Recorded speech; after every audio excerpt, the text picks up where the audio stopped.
I have noticed this trend on the internet to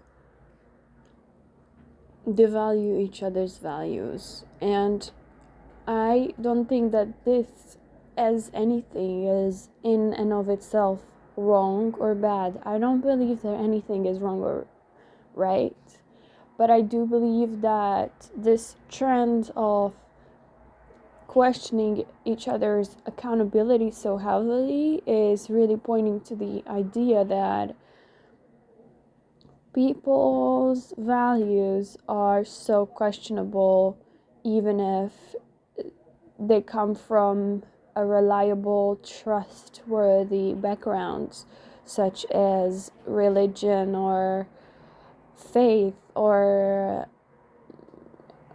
well thought action plans, anything that provides a person with a stable ground to stand on. And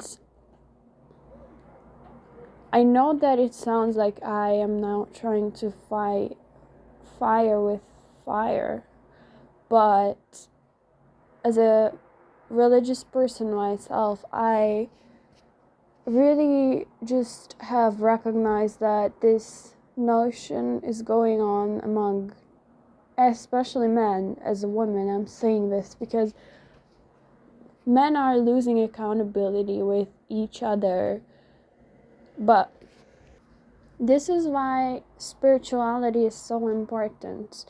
People nowadays are losing it, especially with each other, because we are worshiping each other, we are worshiping the other sex, we are worshiping dating now even.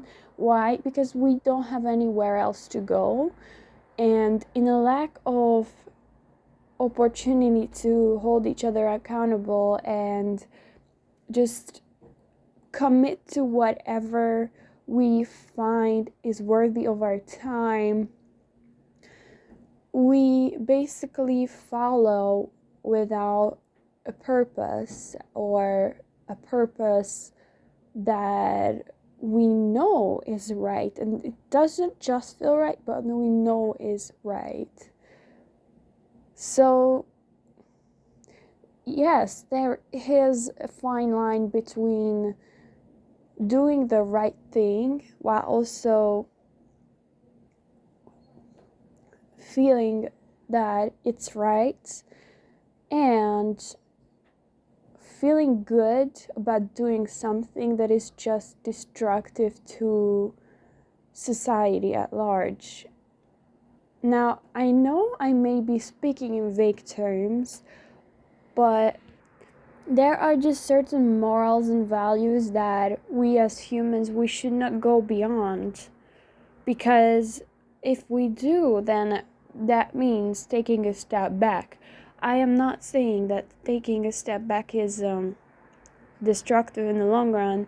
In fact, I'm saying the opposite, because I have recognized in my own life that when I give myself the chance to fail, I'm much more successful in general. So I am not saying that what society is going through is bad.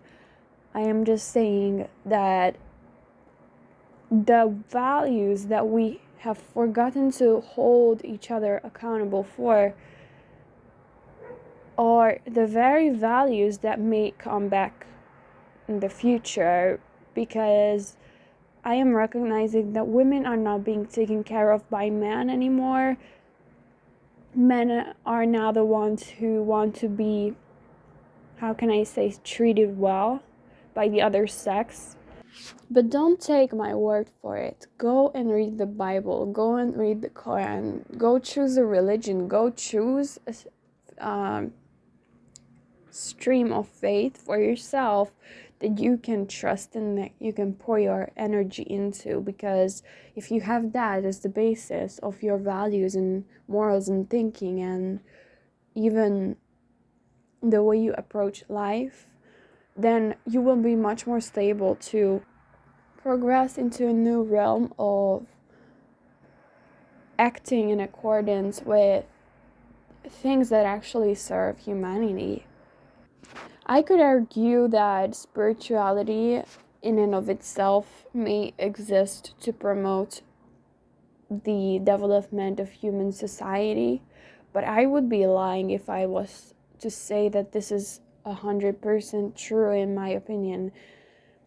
I think that today's society consists of individuals and societies and cultures and communities that have really all types of spirituality on their own, and it's very hard to put people into boxes nowadays, even if we do that individually with each other in a very frequent occurrence.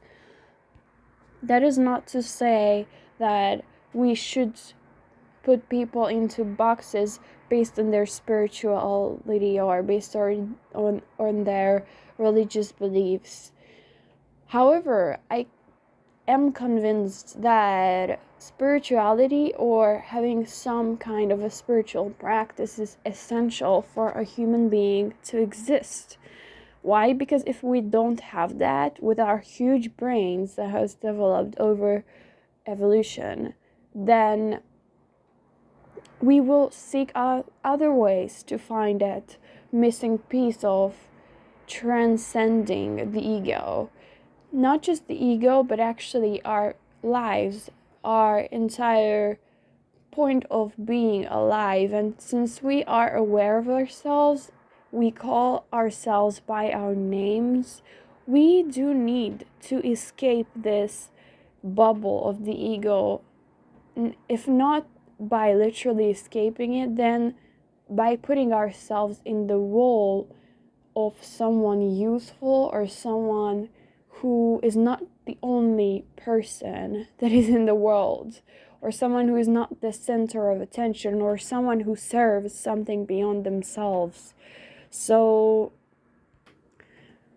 having said all this, I really do believe that there is a way to go, and it is changing heavily.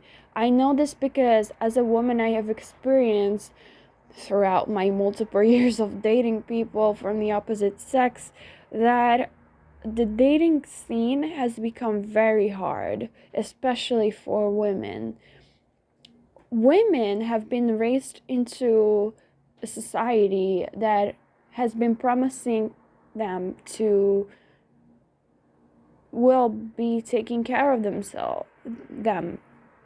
And the reality is that we go as women, as young women, as women who are ready to date or ready to couple up with a secure attachment style, we go into this scene and all we are faced with, or most of what we are faced with, is resistance to be taken care of.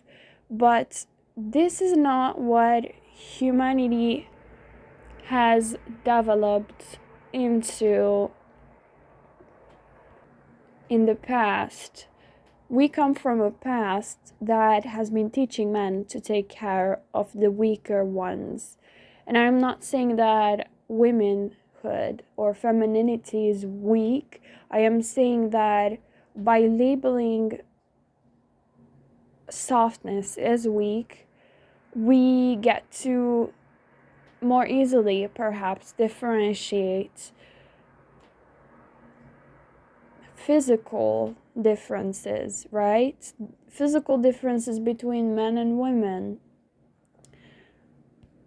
For example, let's take the most simple way of conceptualizing this, which is the difference between the sexes when it comes to physical strength. Women cannot do so many things on their own comfortably, whilst men can, just because they were born with a different gender. So that puts men in a huge advantage. And on top of that, we all have parents, right?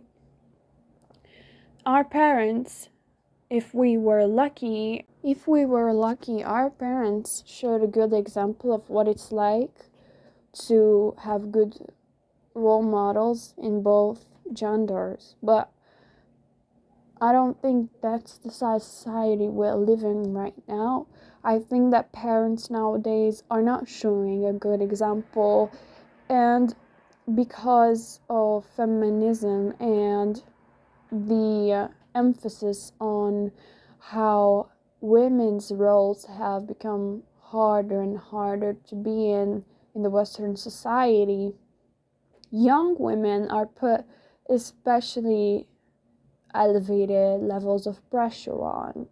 So, on top of the dating issues, women in the home, in the family, are not feeling like they are at home with, for example, their own mothers. And mothers feel like they have to mother their daughters more than their sons, or if not, then they feel like they have to put the daughters in positions that will completely disable them from just following their own pleasure.